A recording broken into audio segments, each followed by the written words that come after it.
शादी से पहले ही मैं माँ बन गई। डॉक्टर की रिपोर्ट देख के मेरे तो होश उड़ चुके थे। मेरे कुछ भी समझ में नहीं आ रहा था कि क्या करूं। बस दिल कर रहा था कि चीखें मार मार कर जोर जोर से रोऊं। मेरी ऐसी हालात देख के मेरी चाची मेरे पास आई और घबरा कर पूछा, क्या हुआ निशा, सब ठीक तो है ना, तू इस तरह घबराई हुई क्यों है, तेरे चेहरे का रंग क्यों उड़ा हुआ है, मैं तेरे लिए चाय बनाकर लेकर आती हूँ। मैंने चाची का हाथ पकड़ लिया और अपने पास बैठा लिया। मैं चाची के कंधे पर सर रखकर जोर जोर से रोने लगी।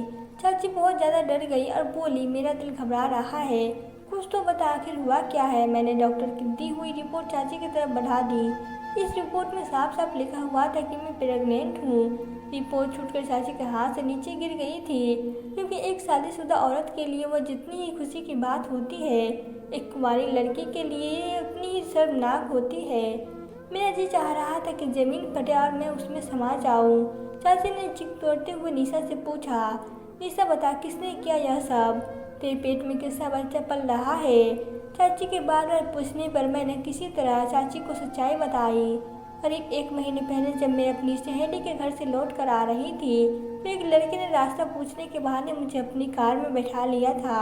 मैं उसका इरादा समझ नहीं पाई थी। उसके बाद वो गाड़ी को गलत रास्ते पर ले जाने लगा। जब मैंने उसे गाड़ी रोकने के लिए विरोध किया तो पता नहीं उसने मुझे क्या सुंघा दिया, जिसके बाद मैं बेहोश सी हो गई। इसके बाद वो गाड़ी को सुनसान जगह पर ले गया और मेरे साथ गलत काम किया, और उसके बाद वो मुझे सड़क के किनारे फेंक कर चला गया। मैं बेसुर सी रोड पर पड़ी थी कि तभी अचानक एक कार आई। उसमें एक पति पत्नी थे।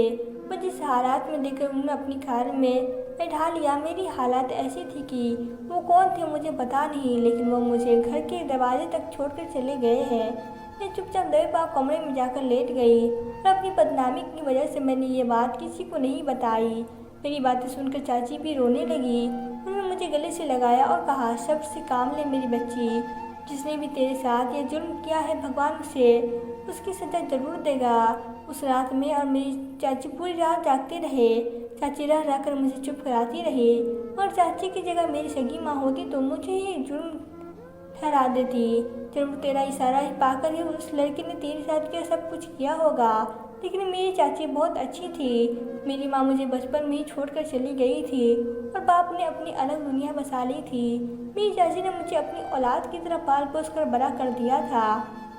2 दिन सोच विचार करके बाद में चाची ने मुझसे कहा, चलो निशा हॉस्पिटल चलते हैं। मैं चाची के इरादे भाप चुकी थी, इसलिए मैंने फौरन मना कर दिया। मैंने कहा, नहीं चाची, मैं यह गुनाह नहीं करूँगी। भले उस लड़के ने मेरे साथ गुनाह किया है, लेकिन इस सब में इस बच्चे का क्या कसूर है। इस दुनिया में आने से पहले ही मैं उसे मार नहीं सकती। इस बच्चे को भी इस दुनिया में आने का हक है। यह मायने नहीं रखता कि उसे कैसे लाया गया है, और अब बच्चा मेरे शरीर का हिस्सा बन गया है। मेरी बात सुनकर चाची ने अपना सिर पीट लिया और बोली, निशा, यह कैसी बातें कर रही हो। मुझे पता है तेरा बच्चा नाजायज बच्चा कहलाएगा। लोग तुझे उसके बाप का नाम पूछेंगे तो क्या तू दुनिया को वालों को जवाब दे पाएगी। निशा ने कहा कि मुझे कुछ नहीं पता चाची, लेकिन मैं इस मासूम को इस दुनिया में आने से पहले नहीं रोक सकती। मैं रोते हुए अपने कमरे में भाग गई और चाची मुझे बेसब्री से आवाज़ देती रही, लेकिन अपने कमरे में जाकर मैं फूट फूट कर रोने लगी और रोते रोते मेरी कब आंख लग गई पता ही नहीं चला। जब मेरी आंख खुली तो चाची मुझे आवाज़ लगा रही थी, नीचे जल्दी से उठ जा, तेरे लिए बहुत बड़ी खुशखबरी है। मैं जल्दी से उठ बैठी।